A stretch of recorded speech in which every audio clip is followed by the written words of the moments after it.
Então, continuando aqui, pois que as manifestações são muitas vezes permitidas e até provocadas para convencer os homens, parece-nos que, se fossem pessoalmente atingidos por elas, alguns incrédulos se veriam forçados a render-se à evidência. Atingidos por elas, acho que é pelas pedras, né, que esse espírito estava jogando. Eles costumam queixar-se de não serem testemunhas de fatos concludentes.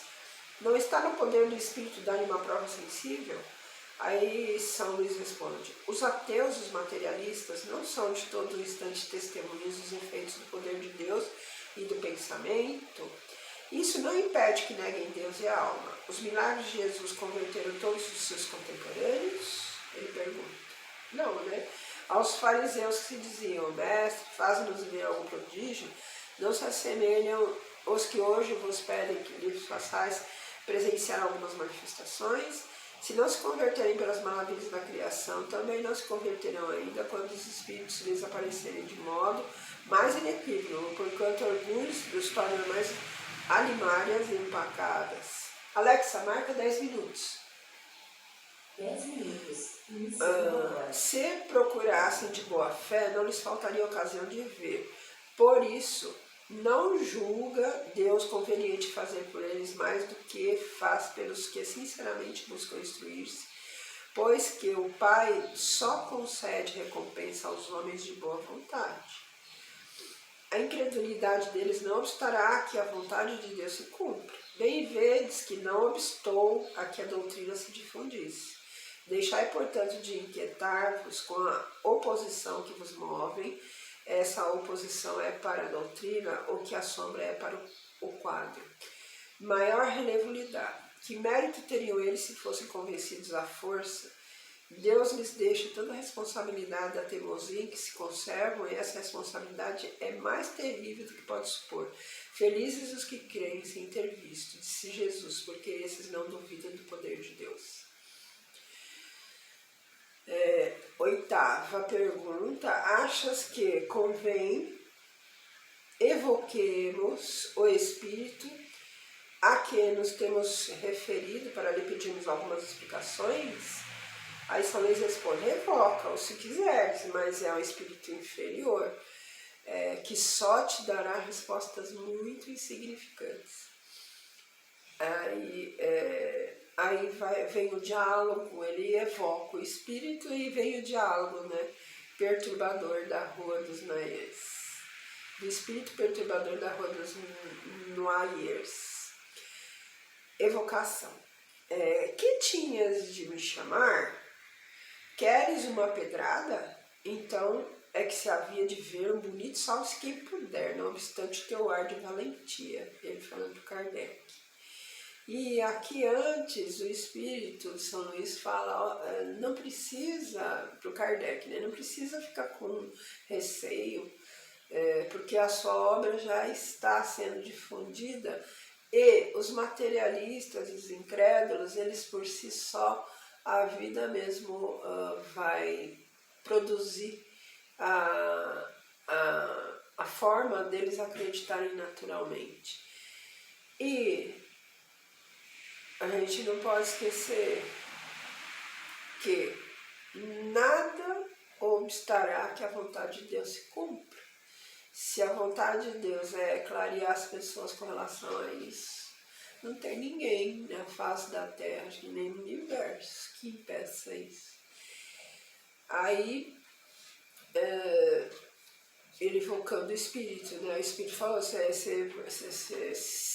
você quiser, eu mando umas pedradas em você, e aí salve-se quem puder, né? Ele respondeu, espírito bem bravo, bem ruimzinho. Aí, quando mesmo nos atirasses pedras aqui, isso não nos amedrontaria, o Kardec falando, que até te pedimos que, se puderes, nos atires algumas. O Kardec era bem loucão, né? Então ele está pedindo para o espírito atirar as pedras, ele queria ver o fenômeno, né? E aí o espírito responde, espírito bravo, né? Havia Aqui talvez eu não pudesse, o Espírito respondeu, porque tens um guarda a velar por ti. Então não dava para ele tirar a pedra mesmo que ele quisesse, tá vendo? Porque existe um espírito protegendo o Kardec. Então não dava para ele fazer isso, bem que ele queria. Então havia na Rua dos Noyers alguém que, como auxiliar, te facilitava as partidas, que pregava aos moradores da casa. Então ele pergunta, né, quem é que te auxiliava com esse fluido, né? Certamente, achei um bom instrumento e não havia nenhum espírito douto, sábio e virtuoso para me embaraçar. Ó, não havia nenhum espírito sábio, douto, superior a ele para impedir ele. Porque sou alegre, gosto às vezes de me divertir. A outra pergunta, qual a pessoa que serve de instrumento? Aí ele falou, uma criada. Aí o Kardec pergunta, era mau grado seu que ela te auxiliava? Assim, ele responde, pobre, era a que mais medo tinha. Aí, a sexta pergunta, procedias assim com algum propósito hostil? Aí ele responde, eu? Não, nenhum propósito hostil me animava, mas os homens que de tudo se apoderam farão que os fatos redundem em seu proveito. Entende aí o que o Espírito está querendo dizer?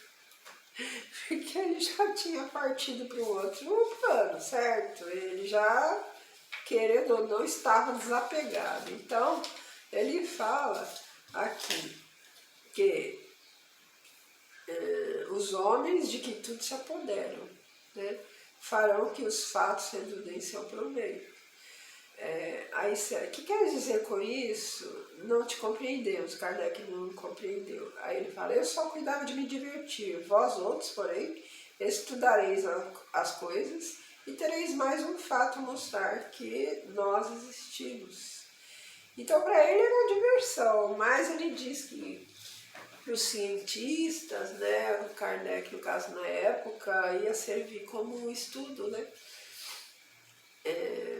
Aí, oitavo, dizes que não alimentavas nenhum propósito hostil, entretanto quebraste todo o ladrilho da casa. Causaste assim um prejuízo real. Aí ele falou, é um acidente. 9, a pergunta 9. Que foste buscar, onde foste buscar os objetos que atiraste? Aí ele falou, são objetos mais comuns, achei-os no pátio e nos jardins próximos. Aí outra, 10ª pergunta, achaste-os todos ou fabricastes algum? Aí ele fala, aqui o Kardec fala, ver adiante capítulo 8. Ele vai falar sobre a possibilidade do espírito criar o objeto. Aí ele responde, não criei, nem compus coisa alguma. Aí 11ª pergunta, e se os não houvesse encontrado, terias podido fabricá-los? Aí ele responde, fora mais difícil, porém a rigor misturam-se matérias e isso faz um todo qualquer. Então ele fala que é difícil, né, para ele fabricar, mas que misturam-se matérias, ectoplasma, fluido do médium, e aí são matérias, e isso dá um todo, ele fala. Agora, diz-nos, como os atirastes? Aí ele fala, isso é mais difícil de explicar. Busquei auxílio na natureza elétrica, daquela moça, da criada, né, que ele estava pegando dela, juntando-a à minha, que é menos material. Podemos assim os dois transportar os diversos objetos. Então ele pegou o fluido da criada que nem sabia, que morria de medo, e mais o dele. Aí misturou, aí ele conseguia jogar os objetos dentro da casa, que quebrou até os ladrilhos, né? Aí, 13ª, vai dar-nos de boa vontade assim, esperamos algumas informações acerca da tua pessoa. Diz-nos primeiramente se já moraste há muito tempo, já morreste há muito tempo. Aí ele responde, há muito tempo, há bem 50 anos. Então já fazia 50 anos que ele estava vagando pela terra. Isso acontece até muito mais anos do que isso. Isso é permitido por Deus até um certo limite. Depois o espírito ele é obrigado a sair. Existe um limite para isso. Não só que Deus na sua bondade, misericórdia, ele respeita a estrutura mental de cada ser. Muitas vezes é tão difícil se ausentar, ou o espírito é tão apegado à matéria, que aquilo é tão sofrido, que Deus permite que ele fique vagando até um certo tempo. Isso tem um limite, porque nada fica estacionado na natureza e sempre tem mãos que fazem com que as pessoas e os espíritos andem, né? Não fiquem estacionados. Mas isso é possível ficar estacionado muito tempo no plano espiritual. E isso chama atenção porque para a gente trabalhar o desapego, a ilusão de que você é dono de alguma coisa. A gente não é dono, porque senão a gente levaria, depois do desencarnar, a gente levaria com a gente. Não é assim, né? Então, 14º. Que eras quando vivo? Só vou terminar. Alexa, desliga. Aí ele responde, não era lá grande coisa, simples trapeiro, naquele quarteirão. Às vezes me dizia tolices, porque eu gostava muito de licor vermelho do bom velho Noé. Por isso mesmo queria pô-los fora daqui, pô-los todos dali para fora.